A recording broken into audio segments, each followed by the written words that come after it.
So it got about probably a week or so ago. It got about 71 one day, and the next day it was supposed to be like 81.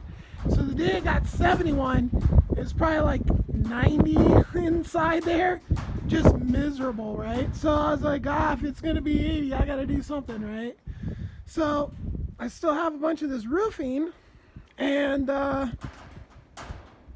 so I threw it up there, and that day I did it, the 81-degree day, I got up in the morning, and this stuff was all covered with the soot from the fire.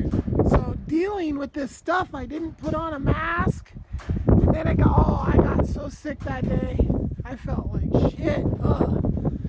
So that's just stuff's in the air still. But this being like that has prevented the blaze, has kept the temperature more moderated. Like temperature swings before I just put those things up there were just crazy. I mean, it would just, as the day would progress, it would just get hotter and hotter and hotter and hotter and hotter and hotter, and then as soon as the sun would start to go down, it just get colder and colder and colder. Now it just is a lot shallower. I showed the curve, yeah, with the heat.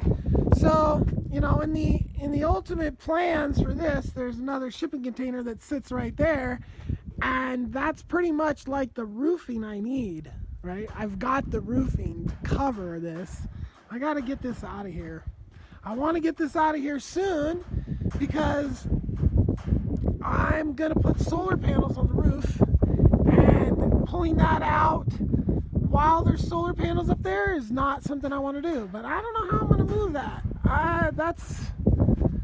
Anyway, so yeah, this is kind of noisy because it's literally just held up with the blocks, and then that one is screwed down on top, on top, on top, on top. So the wind blows like crazy, and they're still there. They're kind of dangerous. I mean, if a really hardcore wind came and I was out here, this could decapitate me pretty easily.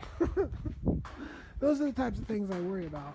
But yeah, now there's been so much rain though, the toxicity of them has gone down. But I don't know, I could just see all the black stuff all over the ground. All that black shit, That's just the big chunk, so that's how I'm keeping the temperature moderated right now. So I've added another cooler here, and this is my crisper, and it seems to be working pretty good. I get a little bit of condensation down on the bottom of it, but I generally switch this out like twice a day, and it keeps. I've only had a couple little things kind of go south in there, but the bugs, it's keeping the bugs. So this is the crisper, the refrigerator, and the freezer. Yeah, so the tent's dying, as you can see, maybe right up there. One of the poles has broken and is ripping through the top. The top's ripped over there, the bottom's ripped. So I got another tent. I'm just going to roll with this one like this until the next time it's going to rain, and then I'll swap it out. Get as much out of this one as I possibly can. It's a lot of work to mess around with, but, this next one I spent $100. That's an $80 bottle. This next one's a $100 bottle. I have no idea how long I've been up there. It's over a month, but maybe not two. Maybe it's getting close to two. I don't know. So the grasses are just coming in really, really good. With the amount of nothing that I did to get this kind of grass growth going on is amazing. Now, I don't know if the camera is going to pick up this humming, but this has turned into a giant ground beehive over here. You can just hear them. They're everywhere. You can just see I looked up online. It says, oh, maybe they're an independent animal, but sometimes you'll see like a dozen or so holes next to each other. There's tens of thousands of holes. The holes are everywhere. They just totally. Now I looked up these things and they're a pollinator. So they are good for the environment. So the fact that I've got a hive of them here in my driveway is a good thing. There was a lot more a week ago. So I added some dirt from here. I dug this in a little bit farther. So it's right up to the edge of where this entry, because over here is where I'm dealing with part of the dirt. This is where I'm going to deal with the rocky stuff, and then I'll deal with the topsoil over there on the garden area.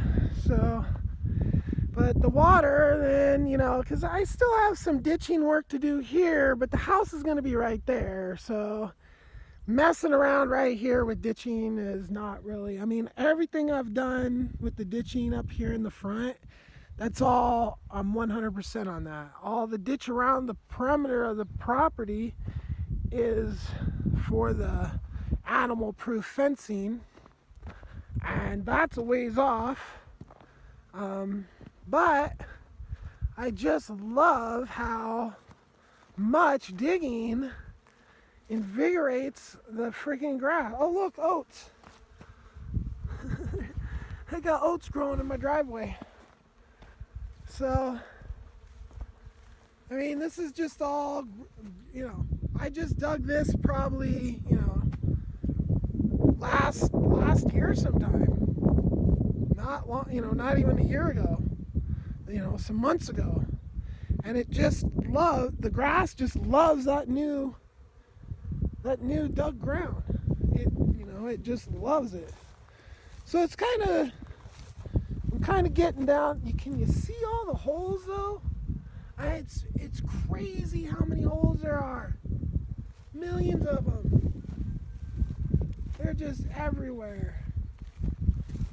So this sometime here, hopefully, this is the wildflower garden, and hopefully I'll have it.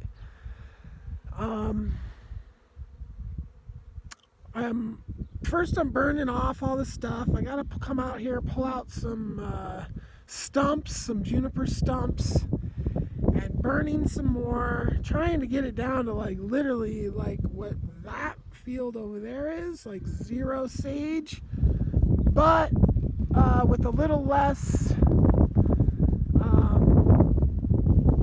mechanical input as far as the sage removal is concerned. So instead of running the backhoe over the ground to get all the sage out into a pile, right? Instead of doing it that way, then now what I'm doing is I'm just basically burning it. And that's making all these little burn piles everywhere where I've been burning up piles of sage. So once I get that kind of completed, which, I'm kind of getting to that point where I got to kind of bust them over. And it's a little bit of work getting this stuff in this big of area. So, but once this is all cleared like that, then I'm going to come in here and I'm going to rototill this. Just rototill it and pick out the big rocks. That's it. And then I already seeded it with a bunch of wildflower seeds, but those seeds might have been dead because they might have sat too long. Or they might have got too hot, really, when I had them. But, as you can see here, if I don't do anything, that's pretty much what goes on. You got just clumps of nothing and just dead spots. But now that exact same spot, after I rototill this, will be like this.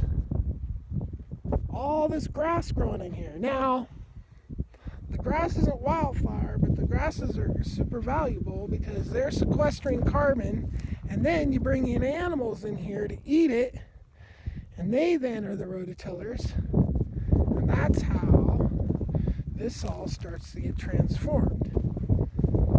So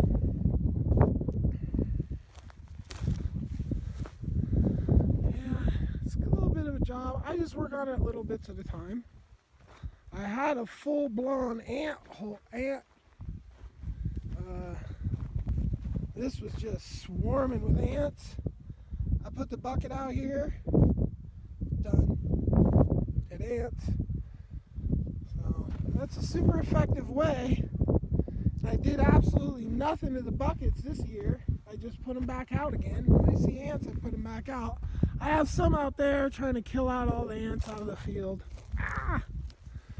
So yeah, I gotta burn all this, burn all that. It's actually a lot of work because I gotta rake it into a pile and then burn it. And certain days are good for burning. Like a little bit of wind. Because if you have no wind, it's kind of lame. The smoke just kind of fucking sits around. Like this much wind is just like a tad bit too much. If it was just a little less, it'd be good for burning. I have burned on days like this just to see. But, you know, it just depends on how wet it is. Sometimes it's like so wet it's impossible to get it to burn. More strut.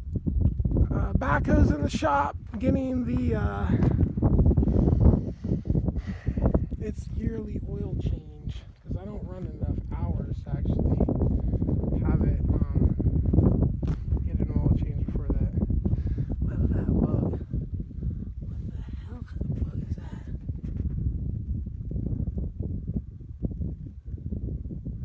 Look at that thing, man. That's a weird ass bug. Now I've been shooting this and not knowing what it was, but this is a giant oat plant. I'm like, well, this is lush grass. No, this is like an entire one of these things got buried right there is my guess. I don't know, but there's so many oats right here. It's ridiculous. That is the most lush oat thing ever. And this area is like wildlife safari because that is like some kind of animal, like a coyote maybe or something, dug down trying to get at whatever's making these holes. So yeah, and I know from my experience last year that they're going to start going at this stuff. Now I poured my coffee grounds at the top of this, so this is all being fertilized by coffee grounds. So it's like I've got some pretty freaking stout grasses here. This is actually exploded. And technically, I just want to I should pull it out though, so it doesn't compete with I should pull everything out all the way around and put a fucking cage around that. Or else I'm not going to get any of it. All these little fucking critters are going to eat the whole batch. The oats grow out here so good. So good. And I eat oats all the time. I'm most definitely going to be putting in crops of oats. But that's stuff I got to have the animal-proof fence in before I even think about trying to, these things, whatever they are, there's probably more than one kind of thing right now. There's maybe the little gopher things and the mice and the rats. They're gonna freaking explode their population if there's that kind of meal for them. I see the little bunny rabbits eating grass, but this is the crater here. Now I'm burying my food scraps in here. So, and then this will all get processed. And then what I'm going to do with this, and I have my greenhouse is getting ready to start the greenhouse. But there's a staked off section over here. So all that topsoil is going to come over here as well. I finally measured out for the house, so I had to adjust that, so I got to remove more there. So then all that topsoil that I come up with will get piled here as well. And then I'm going to just hugelkultur this entire field. So you got this whole field all the way, down to there, through here, up here, up to there, right? So this whole area is going to be hugelkultur.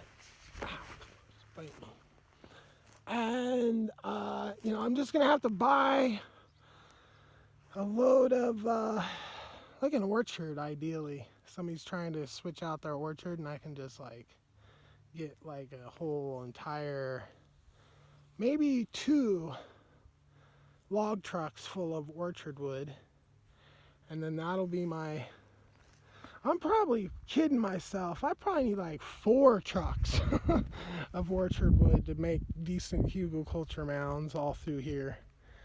And then, because they're going to be into swale kind of configuration. So, and then all that has to be topped with, ideally would be topped with all mulch and then all wood chips. And then have the paths would all be wood chips, a thicker layer of wood chips, and then all the mounds would be covered with wood chips as well, but underneath the wood chips on the mounds will have the mulch stuff, which I can get all that bulk. I don't know if it's certified organic, but at this point,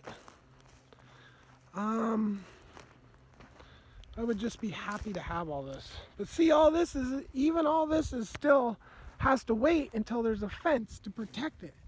Because I can't go putting in this level of garden and just have it open to whatever. I mean, I can find little holes all in here where all this is just filled with little critters living in there. So, I have to deal with all that before, and, I've got this situation to deal with as well, right?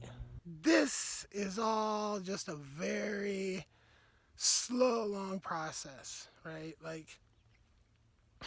The amount of time it's going to take me, because the fence is huge.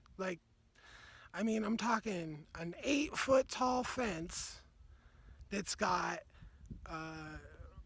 drain rock poured as a foundation all the way continuously, all the way around this whole 10-acre property, right?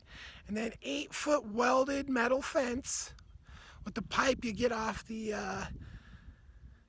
oil drilling, the cheap pipe you get from there, right? There's a name for it, I can't remember, right? And then, the bottom of the fence is going to be super tight where little mice can't even get through that.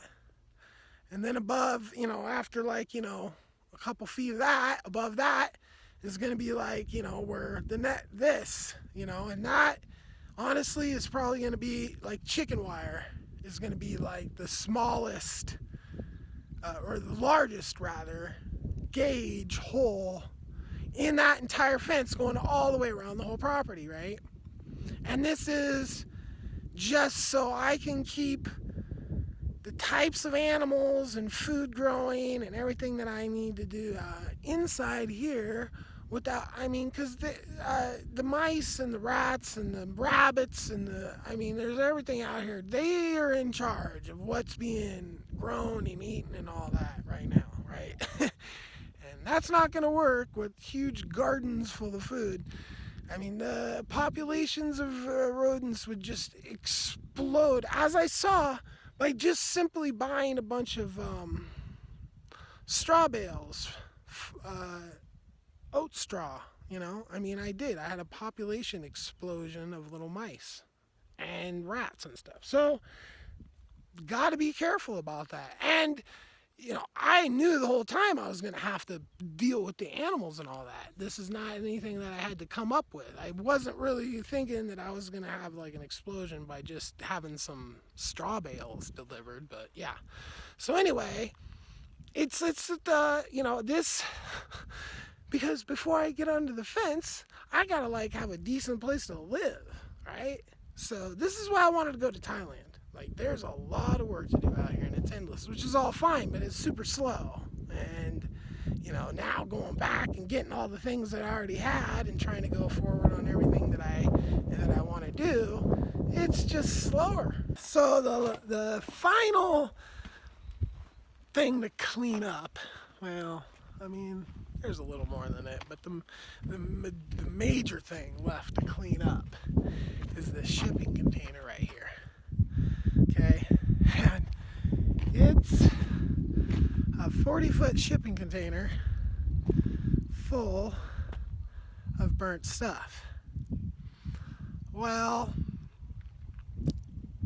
it's gonna freaking cost me, no matter what, it's gonna cost me money to deal with this thing.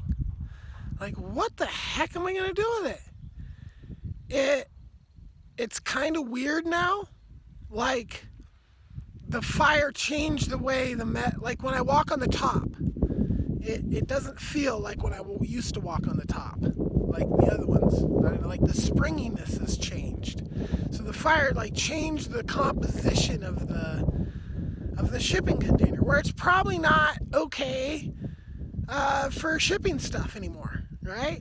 So, and it's pretty full of burnt stuff. I mean, I don't even want to open the door because it's so toxic that I literally have to just open the door and just back up because it's just horrible, right? So I've been just racking my brain. Like, I've had concepts like the company that I have that lifts these shipping containers for me, and hoping that my other I have 2 shipping containers that are basically for sale, full of stuff, and it would be nice. The concept was if those sold, and then the company comes to ship those, and then while they're here, I have them pick this up, throw it on another truck. Now they have trucks that literally can lift the back of the truck. Now, I don't know if they're set up to put a shipping container on there and then lift and dump. I don't know.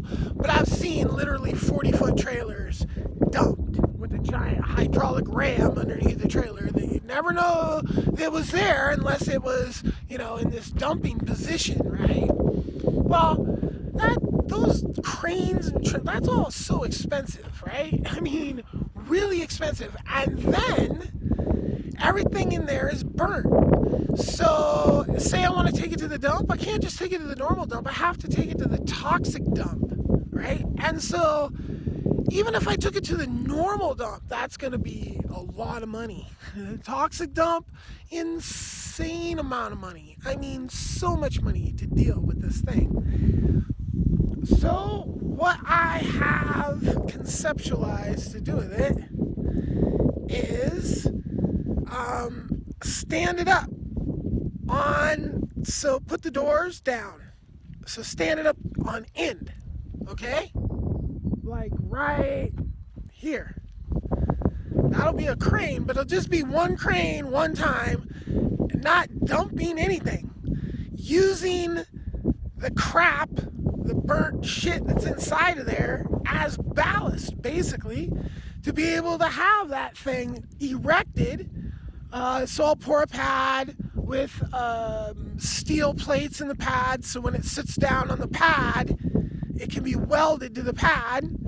In addition to that, it will be filled with all the shit that burned. Now, why would I want a 40-foot shipping container stood up in the middle of my property? Well, a wind generator tower, wind turbine tower, right? I mean, boom, it's done. There's no guy wires, there's no nothing. It's like I pour a pad, I hire a company, I have it come out here, and it's a done deal. So, and I even could do something like put like a little observation deck up there on the top and have the windmill a little higher so you could actually go up there and be up there. That would be cool. That's not, it's not a guaranteed thing, but I could, right? And then another thing that I would probably, if I do this, I would 100% use it to mount all my solar panels on, right? So I would orientate the container, right, to where the, I'm going to take into consideration like how the majority of the wind around here, which way it comes from, and then orientate the container to north and south, and that way I can just mount panels right on it, like right on it. I can boop, simple, which will actually save me money as well, because every single pipe that I would have to put down in the ground to build out a ground mount system, each one of those is going to be a concrete situation that needs to get poured and all that. So by doing this, I'm basically saving myself a ton of money. Like I had concepts of cleaning it out here, like just slowly pulling it out. But I mean, this is like hazmat suit toxic. Like I've been sick more than one time from breathing the toxic burnt shit. So I don't want to mess with it, and there's a crane company in Redmond, so like an hour away basically, that for I don't know how much money, but that's it, that's all the money, like. And then I would obviously clean the shipping container up, paint it, make it look really nice. I might even do a slip form and cover it with rocks. I don't know if I have that many rocks, but that would be the ultimate cool thing to do with a burned out shipping container, would be to stand it on end, put a wind generator on top, wind turbine on top, solar panels on the outside, and cover the whole thing with rocks, make a nice staircase to get up to it. It would be nice to have the interior for a staircase, but yeah, the amount of burnt stuff in there, I mean, literally when it gets stood on end, that's going to be ballast. Like that, I probably wouldn't even technically need to weld that thing to get it to stay forever, but I might as well just weld it,